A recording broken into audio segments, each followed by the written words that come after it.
The Lincoln District celebrated its revitalization work. First Night in Tacoma won't be happening this year. And the city has adopted its 2019-2020 budget. All that and more coming up next on Tacoma Report.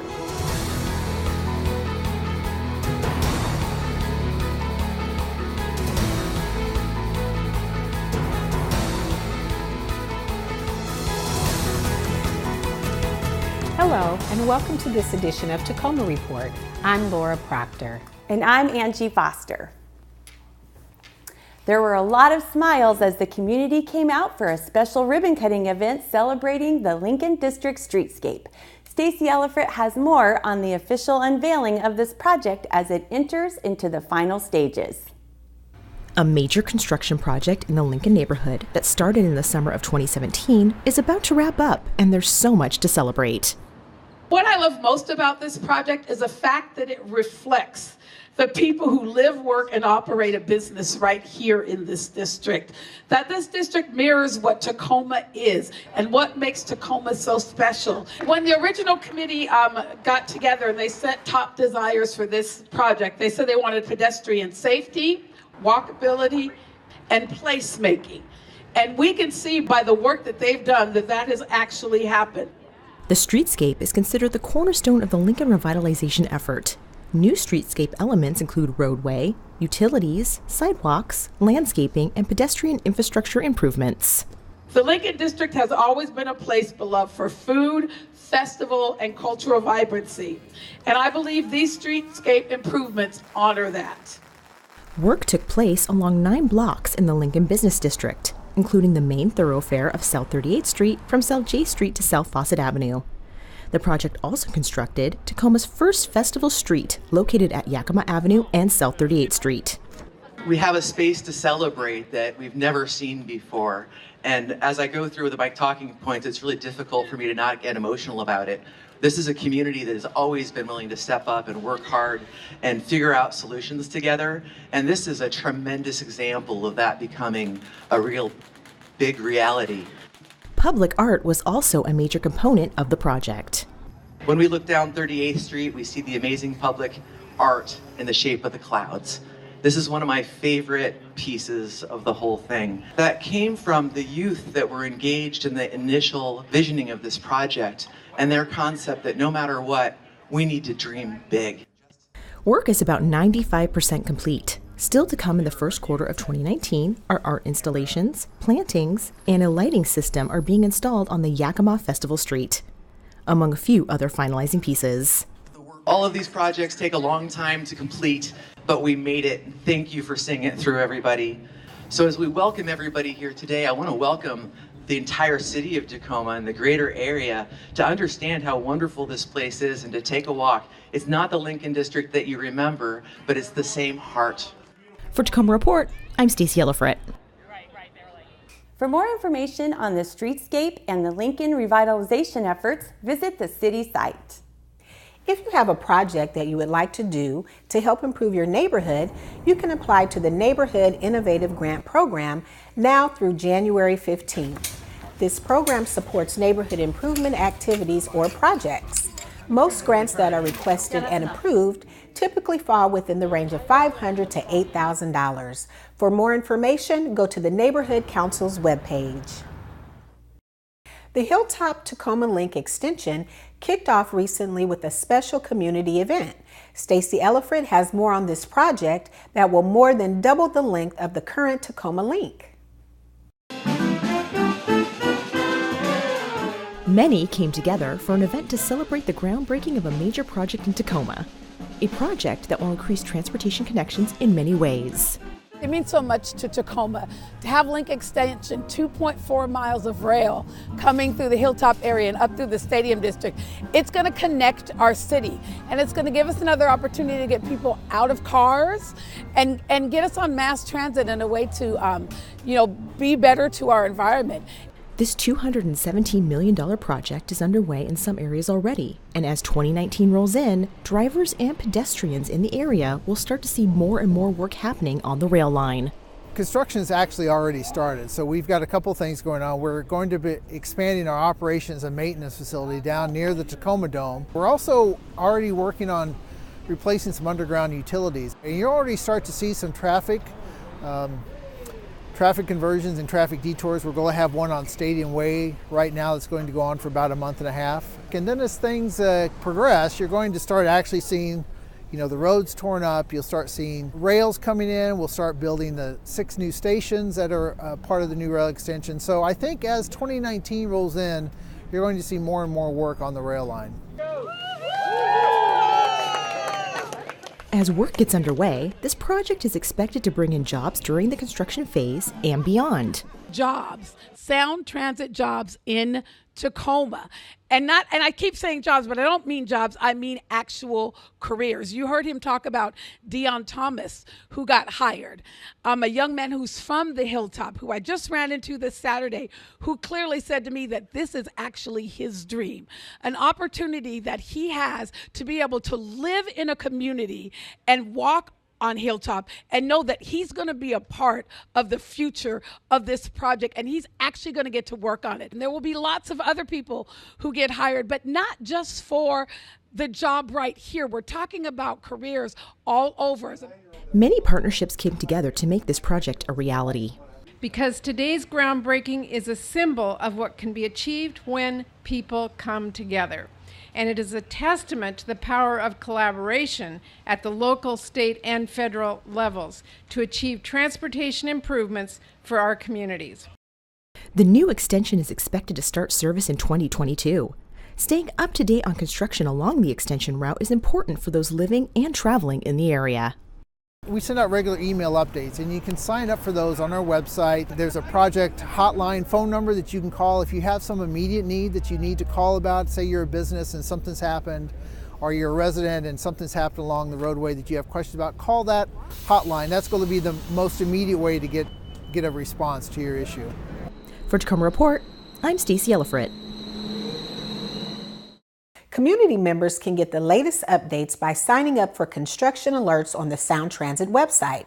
Visit the Hilltop Tacoma Link extension page to subscribe.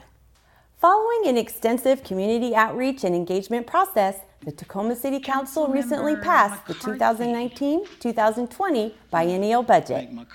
I'm really happy and proud of the budget that we've put together, and I believe it represents what we've heard from our citizens. The city's 2019-2020 proposed biennial budget is $3.5 billion, of which $514.6 million is allocated to the general fund. For details, go to the webpage. In Tacoma, there are many ways you can give back to your community. One of these ways is to volunteer as a member on one of the city's committees, boards, and commissions. Interested individuals can apply at any point during the year, and the city draws from its pool of qualified applicants so that filling vacancies at any given point in time can happen quickly and efficiently. Visit them online. The Tacoma Fire Department has a unique program called TFD Cares. When we come back from the break, we'll talk with the program manager and find out how this program helps the community. Don't miss it. Since 2012, the Tacoma Fire Department has been providing residents with non-emergency medical help in addition to their first responder emergency services. This is done through a program called TFD Cares. CARES is the acronym for Community Assistance, Referral, and Education Services. Here to talk with us today is Laura Morris, the TFD CARES Program Manager. Hi, Laura. Hello. Welcome to the show. Thank you for having me. Thank you for being here. Yeah. All right. So, Laura, can you tell us why and when did the TFD CARES program start? Yes, the TFD CARES program started back in 2012. We had a reduction in budget, so we wanted to look at data to see how we could be more efficient with our emergency operations and save costs for the fire department. So we started with individual callers, and we felt that individual callers would call 3 times in a lifetime. So 3 times in 1 year would be a good starting point for just our analysis. What we found was over 1,500 individuals had called 911 over 3 times in 1 year, and the highest utilizer of 911 EMS services calling over 175 times in 1 year. So we had our work cut out for us. We couldn't case manage 1,500 individuals, so we scaled it down to our top 50. And we felt we would have a significant impact on 911 response if we focused on managing and supporting those first 50 citizens in the Tacoma community. Wow, awesome. So TFD Cares has reduced 911 calls by 93% for frequent utilizers in 2017. Yes. Why is TFD Cares so successful? We are so successful because we have a social work case manager, an RN case manager, and a great non-clinical support staff. We just have a great team. And so with this team, we collaborate with hospital systems, with social services, with behavioral health agencies, and we're really ingrained in this collaborative relationship with all these healthcare providers to assist individuals in securing the best possible services to achieve the best outcomes for themselves, and all the while staying independent and residents of our community. Nice, nice. So Laura, TFD Cares offers university students training, learning opportunities to apply to their education. Can you briefly share one of the projects? Yes, so one of the projects that we just recently completed back this spring, we had two Masters in Nursing students from Seattle Pacific University. And they came down and were focusing on high utilizing addresses. So these are multi-family addresses. And so they did a whole lean initiative project from start to finish, analyzing data, background, and really came up with some good solutions for these communities, but only focused on one, and that was promoting education, self-help education on chronic illness management. And so they really they held focus groups, they got feedback from the residents, and they just did a phenomenal job in getting the residents' feedback on why it's difficult to manage chronic illnesses on limited budgets, and how there was misunderstandings in the information that we received from medical providers. So our nurses did a fabulous job of really bringing it down to something that they could feasibly achieve with the resources they had available to them, and that being the residents at these communities. Okay, perfect. So one final question for you, Laura. Can you share how TFD Care supports assisted living, adult family homes, and skilled nursing facilities in the community? Yes, so we are very active at our administrative meetings with these communities, and so we not only work with administrators on policies, but we also work with their staff on, education on chronic illnesses, how to be alerted more quickly of someone who's declining in health, and because our goal is, medical prevention as well. We don't, want individuals to call 911, and especially medical providers, because that's, stressful. So we work hand in hand with administrators at these communities, at skilled nursing, assisted living, and we meet with them monthly to just really understand kind of the barriers that they're experiencing and how 911, the fire department, EMS can support good outcomes for the patients that they're serving. Nice. Well, thank you for being here today, Laura. The TFD Cares program sounds like an awesome program, and I hope that this information will be helpful to our viewers. Yes, thank you. We appreciate you being here to share that information. Yeah, thank you. Thank you. You can find out more information by emailing the TFD Cares program. After the break, we'll find out what to expect in our winter edition of Enviro Talk. Stay with us.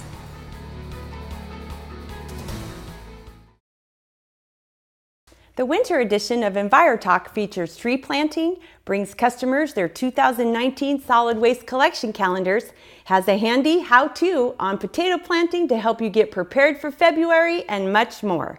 If you aren't a residential customer and you would like to get a copy, you can read it online or pick up a copy at the Customer Support Center in the Tacoma Municipal Building.